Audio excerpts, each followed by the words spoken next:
o verdadeiro evangelho. Gálatas 1, de 1 a 9.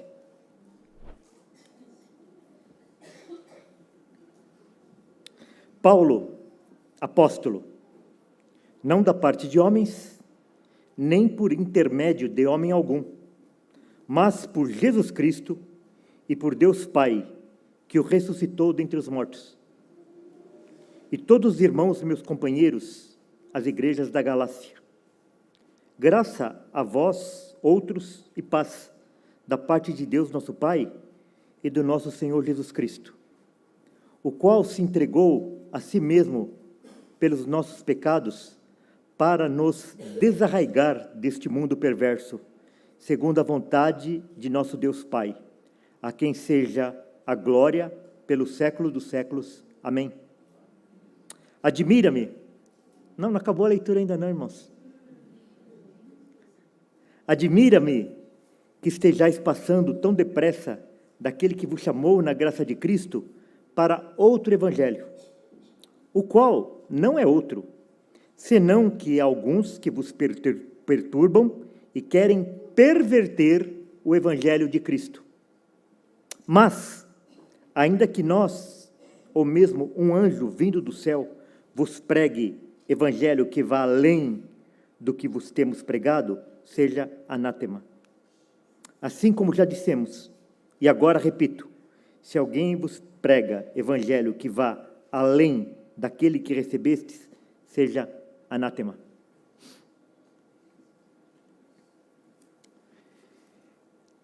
Qual que é o problema? Por que Paulo está escrevendo essas coisas?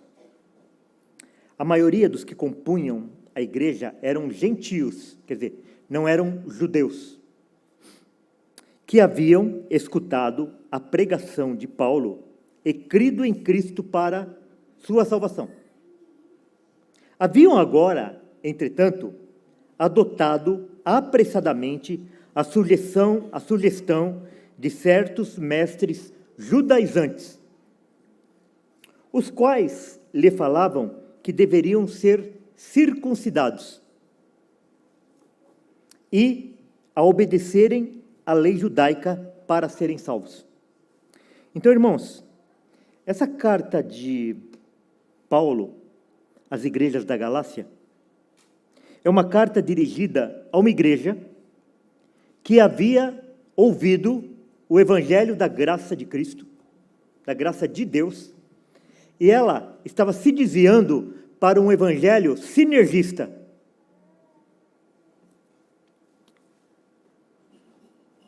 Nós temos duas palavras, ela é muito utilizada na engenharia, na física, que é a palavra monergismo, monergia e sinergia.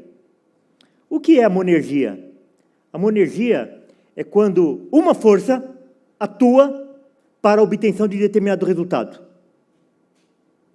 para uma finalidade, para uma ação única, por isso se chama mono, única, um só. Sinergia é quando duas ou mais forças atuam para a obtenção daquele resultado. Duas ou mais forças atuando. Então, o monergismo, a monergia, uma força. A sinergia, duas ou mais forças. E é interessante porque as igrejas hoje, de uma forma geral, elas leem a carta aos Gálatas e elas acham que não tem nada a ver com elas. A igreja transpira sinergismo e ela acha que não tem nada a ver com ela. Então, o que estava acontecendo? Eles ouviram o evangelho da graça de Cristo e, no meio da igreja, assim que Paulo virou as costas, começaram a aparecer lá os judaizantes e falaram, não, vocês precisam passar pela circuncisão, que era aquele sinal de todo macho, né? Do povo de Deus, dos judeus, dos israelitas, eles passavam por aquele sinal, os judeus. E agora, eles estavam querendo que os gentios passassem por aquele mesmo ritual, por aquele mesmo rito. Veja só, em nenhum momento aqui alma negativa de Cristo. Não, esquece esse negócio de Cristo, isso aí não existe. Não tem isso. E qual o problema, então? O problema é que eles afirmam Cristo, eles pregam Cristo, eles falam a respeito de Cristo, eles cantam a respeito de Cristo, só que eles o quê? Introduzem algo mais à mensagem. Nós temos relatos em outras cartas de coisas, eu vou usar um termo aqui bem popular assim, de coisas cabeludas que estavam acontecendo nas igrejas. Por exemplo, lá na igreja de Corinto, tinha divisão. Uns falavam que era de Paulo, outros de Pedro, outros de Apolo, e os mais limpinhos, né? Falavam assim, nós somos de Cristo. Partidarismo, tinha imoralidade sexual, tinha pessoas que estavam falando mal uma das outras, tinham pessoas que estavam falando mal de Paulo, e tudo isso estava acontecendo naquela igreja. E mesmo naquela igreja, com tantos problemas, Paulo tece elogios àquela igreja. E tece elogios para todas as igrejas que Paulo escreve. Para os Gálatas, não. Não tem elogio. Ele faz a saudação e logo em seguida, sabe aquele negócio de PNP, quando você vai conversar com uma pessoa assim? Você primeiro faz um comentário positivo a respeito dela, depois você fala o comentário negativo, e depois você fala o comentário positivo novamente. Faz um sanduíche, né, ali. Positivo, negativo e positivo. É assim que você faz com a sua mulher, viu, rapaz? Mulheres, é assim que você faz com seu marido. Com os filhos, com os pais, sempre assim. PNP. Positivo, negativo e positivo. Com os Gálatas não tem isso. Com os Gálatas, se eu usar uma linguagem assim, futebolística, já é a chuteira no peito. Não tem isso. Paulo, ele faz uma saudação, mas não faz nenhum elogio àquela igreja. Por quê? Porque eles estavam colocando algo mais à obra de Cristo.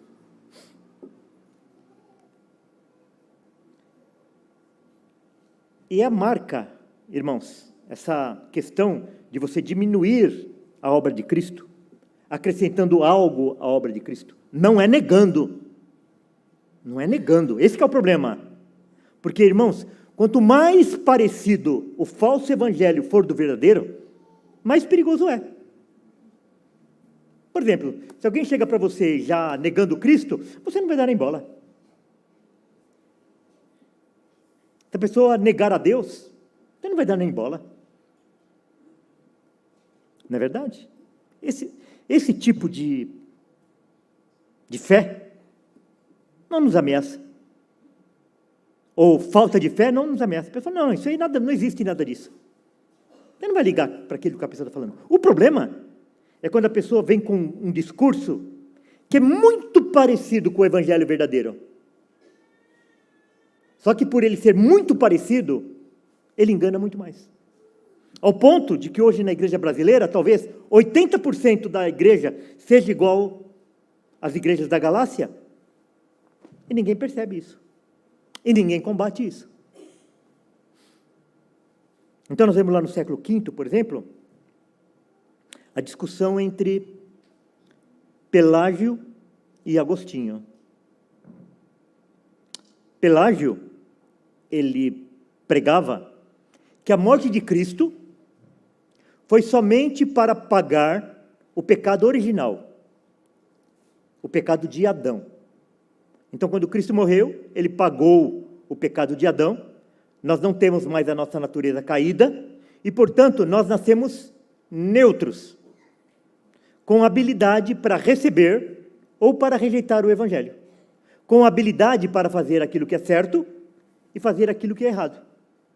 E quem debateu com ele, quem enfrentou essa doutrina, que depois foi chamada de pelagianismo, foi Agostinho. que pregou a salvação monergista, sustentando que o homem não nascia neutro, que o homem nascia morto em seus delitos e pecados, e necessitava de uma ação exclusivamente de Deus para que aquele homem fosse salvo. Então você vê lá, isso no século V. A mesma coisa, com uma outra roupagem daquilo que estava acontecendo lá na igreja, nas igrejas da Galácia, nos Gálatas. Depois, dando um salto, nós vamos lá no início do século XVI, na Reforma Protestante, em que Erasmo, ele ele defende, porque na realidade o pelagianismo, ele foi considerado uma heresia, mas ele nunca deixou a igreja. Depois ele ganhou uma outra roupagem com o semipelagianismo, que também foi considerado heresia, mas nunca abandonou a igreja. Então, como nunca abandonou a igreja, essa questão da defesa do livre-arbítrio, ela esteve presente sempre no meio da igreja. E ela foi defendida fortemente por Erasmo, que, em princípio, ele foi um simpatizante à Reforma Protestante. Em que sentido? Erasmo, ele queria uma reforma moral da igreja, de costumes, mas não uma reforma na doutrina da igreja, nos ensinos a respeito da salvação. Então, a igreja estava completamente desmoralizada, os padres, os sacerdotes da igreja, todos eles envolvidos com prostituição, com usura, com bebedice, com glutonaria, todas essas coisas. Então, Erasmo era favorável a uma reforma moral da igreja, não uma reforma espiritual, como defendia Lutero e outros reformadores. E nesse combate a essa reforma espiritual da igreja, Erasmo escreve um livro em defesa do livre-arbítrio. Uma doutrina católica romana, essencialmente. E Lutero escreve um outro livro nós temos aqui um resumo chamado A Vontade Cativa, ou Nascido Escravo, editado pela editora Fiel, e ele escreve um livro, então, combatendo aqueles ensinos da Igreja Romana sobre o livre-arbítrio, especialmente esse livro lançado por Erasmo. E ele chama Erasmo de Judas, traidor de Cristo e inimigo da fé evangélica.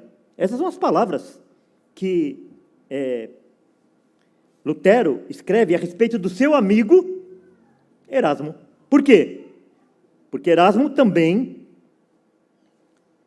naquela visão católica romana que ele tinha, acrescentando algo à cruz de Cristo, que além da morte de Cristo, necessitava de mais alguma coisa. Percebe? O que muda é esse aditivo. Lá em Gálatas, qual que era o aditivo? A circuncisão e alguns aspectos da lei de Moisés. Com Erasmo, o que era? O livre-arbítrio, a decisão do homem, aquilo que o homem precisava fazer. Então, daí o que redundava esse ensino? As indulgências e todas aquelas coisas impostas pela Igreja Romana para que o homem pudesse ser salvo. Daí, no século XVII, aparece então um outro debate entre o arminianismo e o calvinismo. O arminianismo ressuscitando o quê? As mesmas ideias de Erasmo, as mesmas ideias do concílio da Contra-Reforma, do concílio de Trento, a respeito dessa salvação sinergista, dessa salvação que o homem tenha uma participação, de que há algo que o homem precisa fazer para que ele complete aquilo que Cristo fez na cruz do Calvário. E essas ideias, as ideias de Armínio, elas foram levadas ao concílio, aos cânones, a Dort, para que houvesse uma reforma da confissão de fé das igrejas reformadas. A confissão belga e o catecismo de Heidelberg. Foram analisadas aquelas proposições dos arminianos, dos remonstrantes, e lá eles foram considerados também hereges. As doutrinas arminianas foram consideradas heresias. Irmãos, o pelagianismo foi considerado heresia, e ele jamais abandonou a igreja cristã. O semipelagianismo também foi considerado uma heresia, e o semipelagianismo jamais abandonou a igreja cristã. O arminianismo também ele foi considerado heresia, e jamais a igreja abandonou o arminianismo. Ao ponto de que hoje a maior parte da igreja que se diz evangélica, que se diz protestante, ela é arminiana. Ela acredita no livre-arbítrio, ela é sinergista, ela acredita na participação do homem. E hoje? Né? É a situação de hoje. A igreja, tomada aí de pelagianismo, de semipelagianismo, de arminianismo, que você chega para qualquer pessoa e você fala assim, pergunta para ela assim, você acredita que Deus fez a parte dele, agora você precisa fazer a sua? Ele vai te responder, claro, se eu não fizer a minha parte. Então, Paulo inicia fazendo, então, uma saudação. Paulo, apóstolo, não da parte de homens, nem por intermédio de homem algum, mas por Jesus Cristo e por Deus Pai. Então, ele inicia falando aqui que ele era um apóstolo designado por Cristo, da parte de Cristo e da parte de Deus Pai, já defendendo o apostolado dele. Porque em todos os lugares que eles queriam refutar aquilo que Paulo estava falando, falaram assim, você não é apóstolo coisa nenhuma, você não andou com Jesus? Você não faz parte dos 12?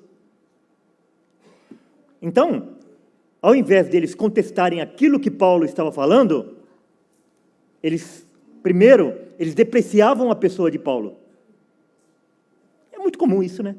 Então, às vezes, você vai falar alguma coisa com determinada pessoa, ele fala assim, quem é você para falar isso? Quem é você? Tem aquele figurão lá que ele é muito mais do que você, e ele fala o contrário. O fulano lá pastoreia lá uma igreja com 10 mil membros, ele tem muito mais autoridade, e ele não fala isso que você fala. É assim que as coisas funcionam. Então, a pessoa recebe uma intimação do juiz, uma citação do juiz, e a pessoa bate no carteiro, como se o carteiro tivesse culpa. Então, Paulo inicia defendendo a sua autoridade como apóstolo de Jesus. E eu acho muito interessante isso, porque ele não coloca o título na frente do nome dele, né? Ele não fala que ele é o apóstolo Paulo, ele fala Paulo, apóstolo. Não era o nome, não era o título que ele tinha. Era a função que ele exercia, era a missão que ele tinha para realizar. Não da parte de homens. Quer dizer, eu não sou apóstolo porque os homens me designaram como apóstolo. Nem por intermédio de homem algum, mas por Jesus Cristo e por Deus Pai. Então, os apóstolos eram aqueles que viram Cristo ressuscitado. Por que Paulo era apóstolo? Porque Cristo, depois de ressuscitado, apareceu a Paulo.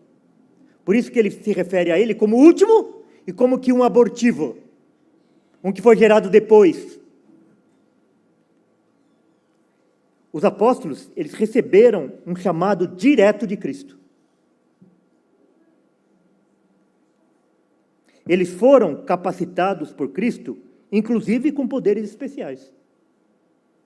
Então, às vezes, os apóstolos passavam, e aquelas pessoas que recebiam a sombra dos apóstolos, eles eram curados somente com a sombra. Por quê? Porque os apóstolos tinham poderes especiais? Não. Porque eles foram revestidos por Cristo de poderes especiais. Eles foram designados por Cristo para lançarem os fundamentos da igreja. Por isso que a igreja, ela é fundamentada nos ensinos apóstolos. Por isso que a igreja é apostólica nesse sentido. Então, nós deduzimos o quê? Que todos esses apóstolos aí que auto se denominam apóstolos, são todos charlatões. Então, quando você vê eu costumo dizer assim, que uma igreja que tem pastora, você deve passar na outra calçada, né? E quando você vê também que aquela igreja tem apóstolo, você também deve passar lá na outra calçada, não passar nem na frente. Então, são charlatões. São charlatões. Paulo, apóstolo, não da parte de homens, nem por intermédio de homem algum, mas por Jesus Cristo e por Deus Pai, que o ressuscitou dentre os mortos. Essa questão da ressurreição de Cristo, ela sempre está presente no Evangelho. É a questão fundamental do Evangelho, porque se Cristo tivesse apenas morrido, ele não teria vencido a morte. E lá em 1 Coríntios capítulo 15, vai falar assim, olha, se Cristo não ressuscitou, é vã a vossa fé. E nós somos mentirosos. Se Cristo não ressuscitou, comamos e bebamos. Se a nossa esperança em Cristo se limita apenas às coisas dessa vida, nós somos o quê? Os mais miseráveis de todos os homens. É porque Cristo ressuscitou que nós estamos aqui nesta noite. É porque Cristo ressuscitou que nós temos esperança. É porque Cristo ressuscitou que nós celebramos a ceia do Senhor.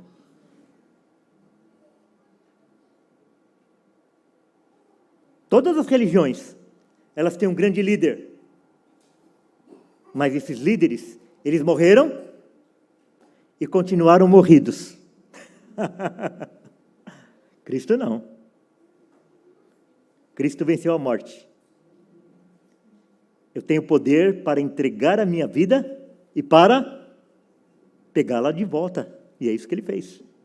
Então Paulo lembra que o ressuscitou e Deus Pai que o ressuscitou dentre os mortos. E todos os irmãos, meus companheiros, as igrejas da Galácia. Paulo está falando assim, isso daqui eu não estou escrevendo apenas no meu nome. Eu estou escrevendo juntamente com meus companheiros de evangelho. Para quê? Para que ele tivesse mais autoridade ainda. Para que ninguém... Assim, mas fulano que está com você, será que ele pensa dessa forma também? Ele não fala, não. E todos os irmãos, meus companheiros, as igrejas da Galácia. Gálatas é uma carta escrita por Paulo em 55, 56 do primeiro século. E é a única carta que endereçou especialmente a um grupo de igrejas. Então, todas as igrejas era para uma igreja. Essa não, era para um grupo de igrejas. A Galácia não era uma cidade, mas uma região da Ásia Menor, que incluía várias cidades. Seu nome originou-se no século 3 a.C., quando uma tribo de pessoas da Gália migrou para o local.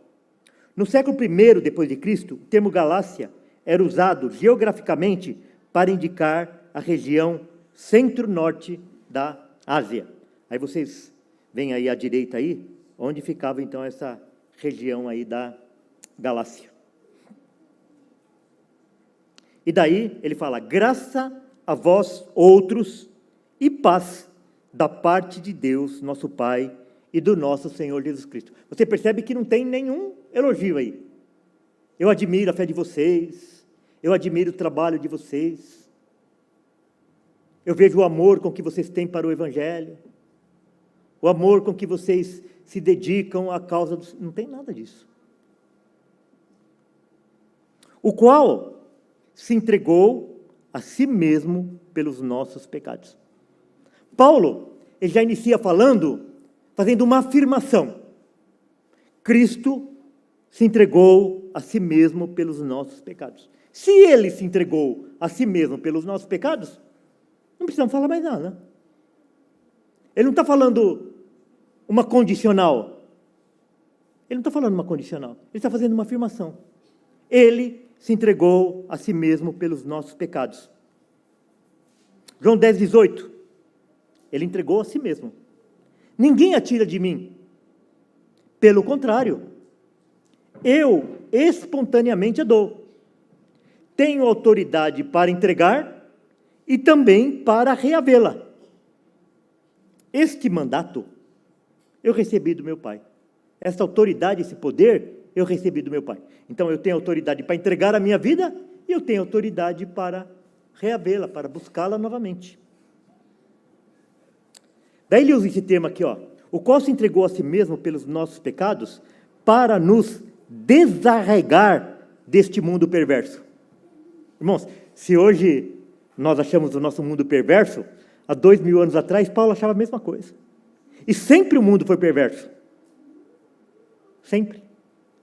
Essa perversidade, ela muda de aparência, mas ela é sempre a mesma. E essa palavra aqui, desarraigar, ela nos lembra quando a gente vai na horta. Eu lembro que a minha mãe, de vez em quando, ela fazia uma hortinha lá em casa. E eu gostava muito quando ela plantava rabanete. E às vezes, na hora do almoço, ela falava assim, vai lá e colhe alguns rabanetes para fazer uma salada. Então eu gostava de fazer isso, porque a gente chegava lá e puxava o rabanete da terra, assim, como faz com a mandioca, etc. Assim. Você arranca cenoura, né, batata e tantas outras coisas, né? Então é nesse sentido, assim, você arranca com raiz em tudo. Você arranca com raiz em tudo. Então ele está falando aqui que Cristo se entregou pelos nossos pecados para nos desarraigar deste mundo perverso. Nos arrancar daqui com raiz e tudo.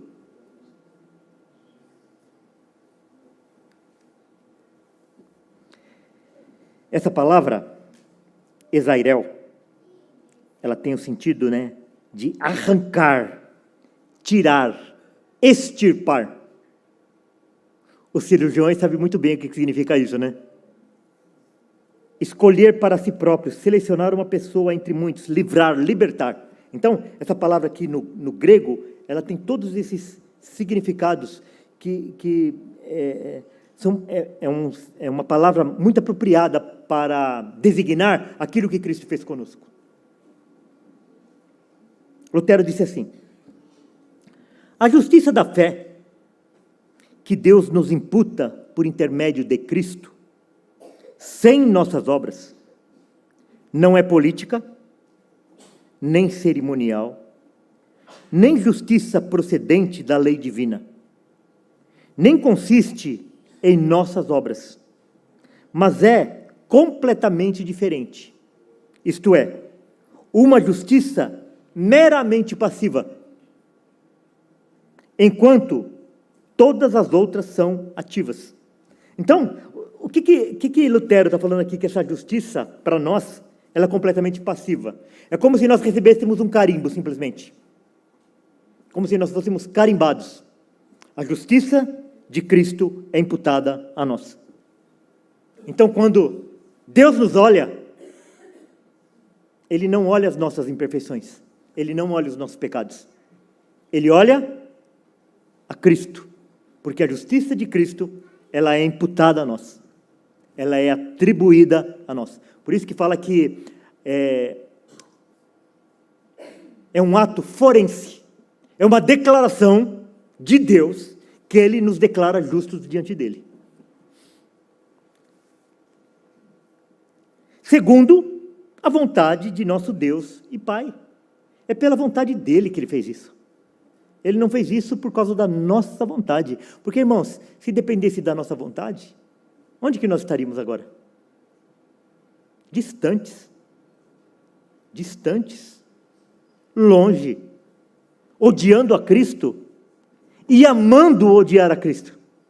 Porque quem odeia a Cristo, não somente ele odeia a Cristo, como ele ama odiar a Cristo. Ele tem prazer em odiar a Cristo. Ele tem orgulho em odiar a Cristo. João 1,13. Pela vontade de Deus. João 1,13. Os quais não nasceram do sangue, nem da vontade da carne, nem da vontade do homem, mas de Deus. Então, quem nasce novamente, nasce única e exclusivamente pela vontade de Deus.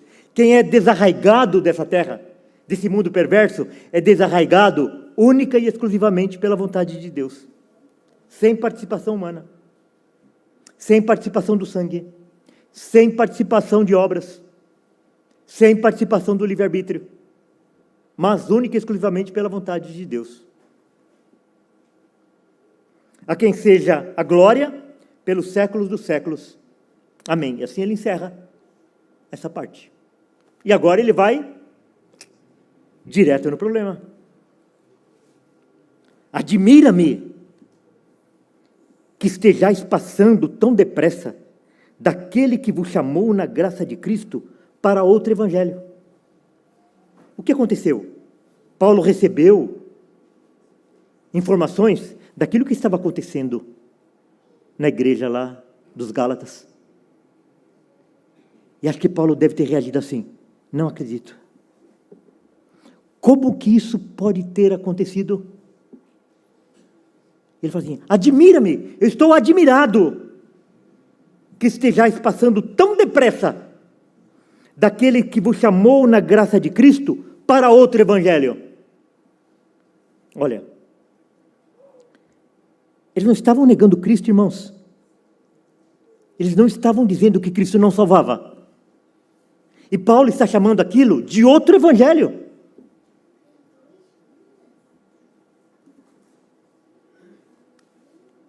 O qual não é outro, senão, quer dizer, o qual não é outro. Ele está falando assim, não é outro evangelho, porque não existe outro evangelho. Se o evangelho não for esse, eles podem dar o nome de evangelho, mas não é evangelho. Senão que alguns que vos perturbam e querem perverter o evangelho de Cristo. Na hora que o evangelho é pervertido, ele deixa de ser evangelho.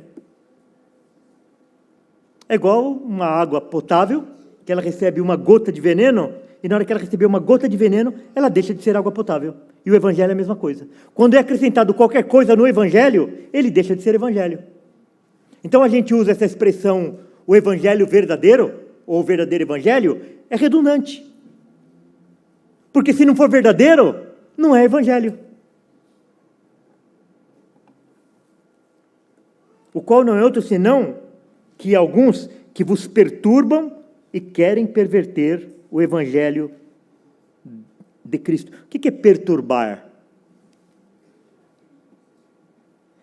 Perturbar é escurecer, é tornar turvo, é causar inquietação. E é isso que eles estavam fazendo. Mas, ainda que nós, ou mesmo um anjo vindo do céu, vos pregue evangelho que vá além do que vos temos pregado, seja anátema. Seja amaldiçoado. Essa é a palavra. Se alguém pregar um outro evangelho que vá além disso, seja anátema, seja amaldiçoado. Paulo está falando assim, olha, mesmo que eu for aí, e fale para vocês que aquilo que eu preguei antes não vale mais, está errado, é anátema, é amaldiçoado. Ele está falando, se eu for aí e anunciar um evangelho diferente daquilo que eu já vos anunciei, seja anátema.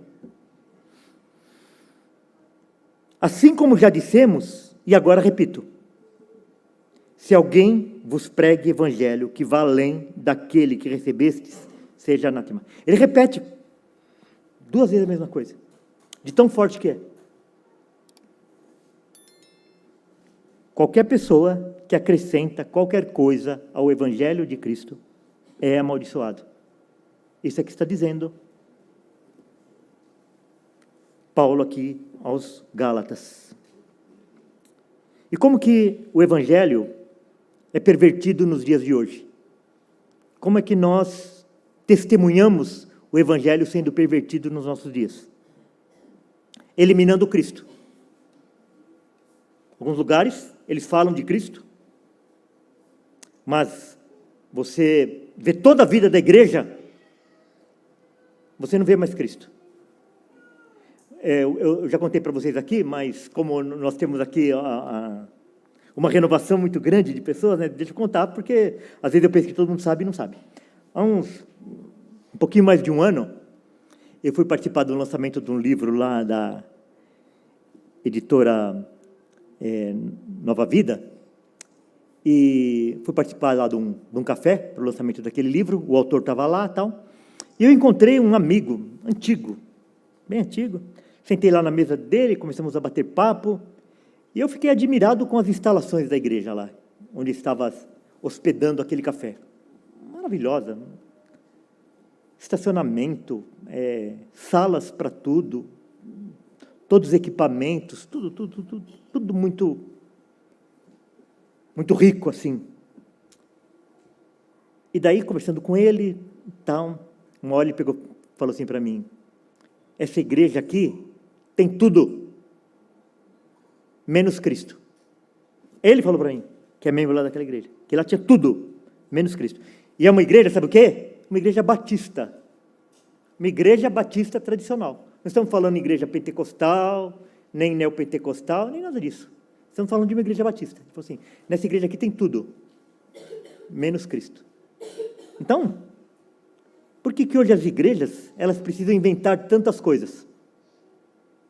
Por que precisam inventar show? Por que hoje o culto, os cultos, eles são tão centralizados no louvor, tão centralizado na estética, tão centralizado no despertar das emoções? Porque falta Cristo. Outra forma de perverter o evangelho é acrescentando algo além de Cristo. Se prega a pregação o tempo inteiro, falando a respeito de Cristo, de Cristo, de Cristo, de Cristo, e no final impõe alguma coisa que o homem precisa fazer. Você precisa fazer isso, você precisa fazer aquilo, você precisa fazer aquele outro. Acrescentando algo além de Cristo. Diminuindo o que Cristo fez. Como é que se diminui aquilo que Cristo fez? O que o sinergismo faz. Olha, Cristo morreu por todo mundo, mas efetivamente ele não morreu por ninguém. Porque ele só vai salvar aquelas pessoas que fizerem alguma coisa. Então, com isso, você diz que aquilo que Cristo fez não é perfeito. Aquilo que Cristo fez não é definitivo. Aquilo que Cristo fez não é eficaz. Deturpando o que Cristo fez. Ah, foi só um exemplo. Ele morreu apenas pelos pecados de Adão. Então, deturpa a obra de Cristo. Então, como que nós podemos identificar se o evangelho não está sendo pervertido? Irmãos, não é fácil isso. Não é fácil. Porque às vezes, nós demoramos muito tempo. Um dia desses aí, eu fiquei conversando 1 hora com uma pessoa. E à medida que ela foi falando, eu fui concordando com tudo que ela estava falando. Depois de 1 hora de conversa, é que ele confessou que a salvação dependia de uma ação do homem. Ele foi tendo uma conversa assim, bem ortodoxa, né? Bem ortodoxa. A gente concordando. Quando chegou uma determinada hora, ele confessou o sinergismo dele. Ele confessou a participação do homem. Então, não é fácil. Às vezes nós identificamos logo de cara. E às vezes nós precisamos ouvir, perguntar. Às vezes eu ouço algumas pregações, e eu falo assim: olha, essa pregação está 100% correta. Certinha essa pregação.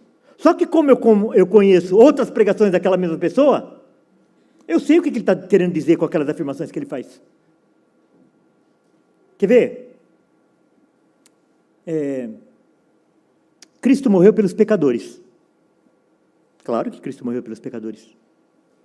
Cristo morreu pelos ímpios. Claro que Cristo morreu pelos ímpios. Quando a pessoa faz essa afirmação, ele está falando correto. Porque se a pessoa não fosse pecadora e nem ímpio, Cristo não precisava morrer por ela. Só que quando ela está afirmando aquilo, ela está afirmando que Cristo morreu por todos os pecadores. por todos os ímpios. Mas daí você pergunta assim, então todos os pecadores e todos os ímpios serão salvos? Ele fala, claro que não. Ué, como? Se Cristo morreu por todos os pecadores e morreu por todos os ímpios, como que... Não, é porque ainda tem uma parte que precisa ser feita pelo homem. Está correto aquilo que ele estava falando. Mas nós não sabemos, nós não percebemos logo de cara o que tem por detrás daquela pregação. Então como que nós podemos identificar se o evangelho não está sendo pervertido? Se nessa mensagem está dizendo que Deus é absolutamente santo e soberano, que Deus faz tudo aquilo que lhe apraz, que não há mancha no caráter de Deus, que todos os pecadores são tão pecadores ao ponto de nenhum desejar ou buscar a Deus. Então o homem não deseja buscar a Deus e ele nem busca a Deus. Que ele salva homens unicamente através de Cristo para a sua própria glória. Isso está presente no verdadeiro evangelho. Que ele salva homens unicamente através de Cristo por sua própria glória.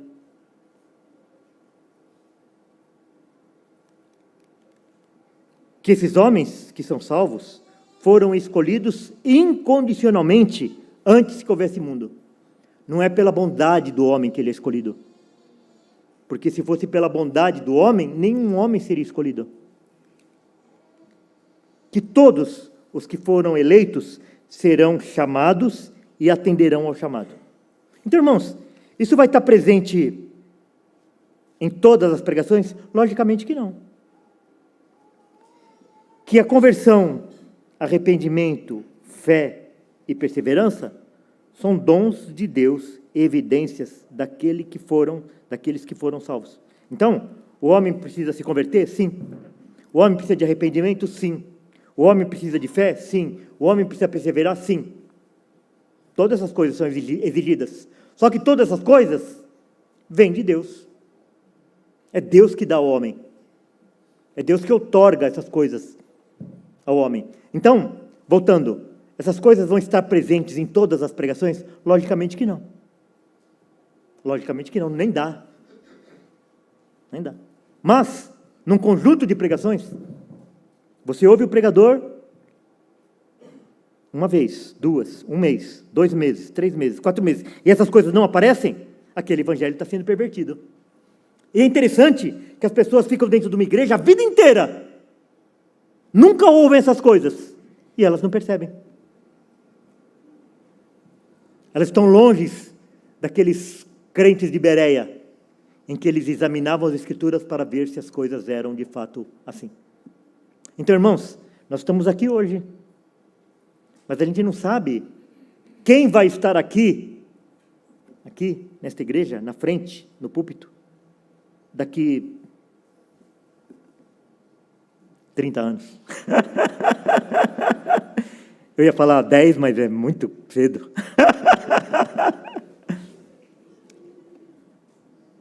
Irmãos, Josué foi embora, a geração seguinte se perdeu.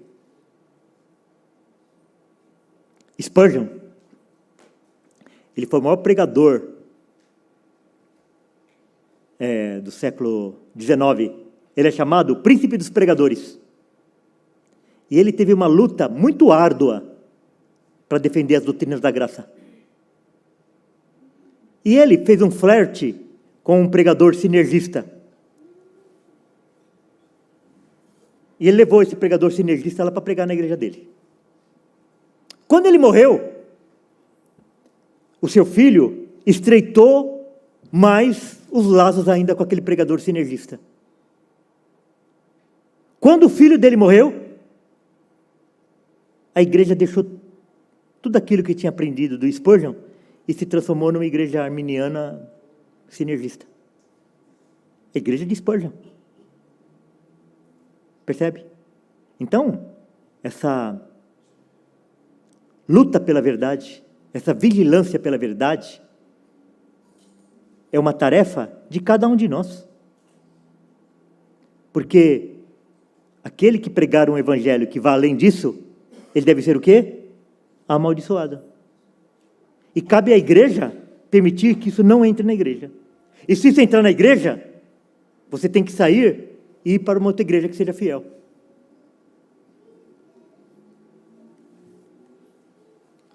Gálatas 1:8. Mas, ainda que nós, ou mesmo um anjo, vindo do céu, vos pregue evangelho que vá além do que vos temos pregado, seja anátema. As pessoas não estão nem aí com isso. Elas veem aí um homem que sabe falar bem, um cara que é famoso, e o cara fala qualquer abobrinha, todo mundo...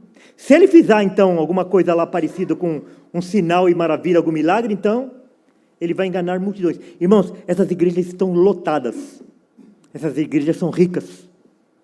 Essas igrejas têm muita gente, têm muito dinheiro e têm muito poder.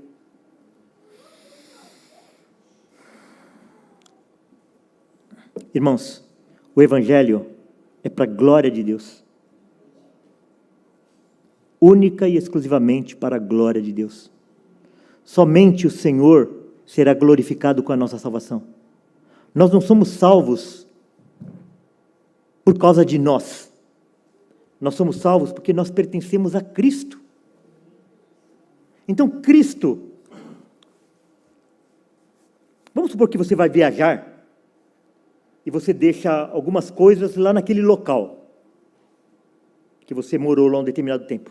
Depois de um tempo, você vai buscar aquilo que lhe pertence, aquilo que é seu. Assim aconteceu conosco. Nós fomos dados por Deus, nós éramos de Deus, nós somos criaturas de Deus. E nós somos dados a Cristo. Só que por causa do pecado, nós nos perdemos. Então, quando Cristo veio, Ele veio nos buscar. Então, não é porque alguma coisa boa em nós, mas é porque nós pertencemos a Cristo. Essa é a razão por que Ele nos salva. E muitas vezes, nós queremos ser merecedores da salvação. E nós não seremos merecedores da salvação. Nunca. Porque nós sempre estamos muito distante do padrão de quem é Deus e de quem é Cristo.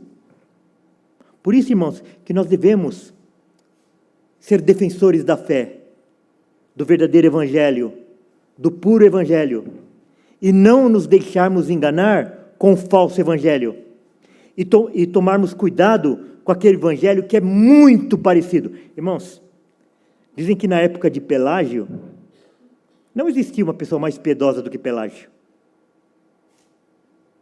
Paulo, quando ele foi falar dos fariseus, ele falou assim, eles são piedosos. Eu sei que eles têm zelo por Deus. Esse é o testemunho que Paulo tinha a respeito dos fariseus. É o testemunho de que eles têm zelo por Deus. Porém, sem conhecimento. Porque desprezando a justiça que vem de Deus, eles atribuíram a si próprio a sua própria justiça. E é isso que eles fazem hoje.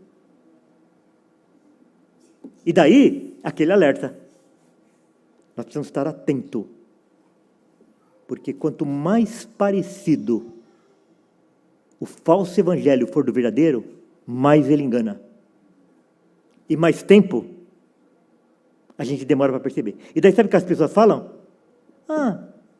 Ele fala tanta coisa certa. Já viu isso? Ele fala tanta coisa certa. Até o relógio quebrado, ele acerta a hora 2 vezes ao dia. Então eles usam esses artifícios, falam de Cristo, falam de Deus, falam da salvação, falam do arrependimento. Mas aí, eles colocam o veneno da participação humana. Eles colocam o veneno da sinergia. E isso tira a glória de Deus. Isso depõe contra o sacrifício de Cristo. Perfeito, único, eficaz, definitivo, glorioso. Negam a Cristo. Negam a obra de Cristo. Por isso, irmãos, que essa confissão de que nós fomos salvos unicamente por Cristo deve estar presente na nossa boca, na nossa mente, nas nossas palavras, no nosso evangelizar.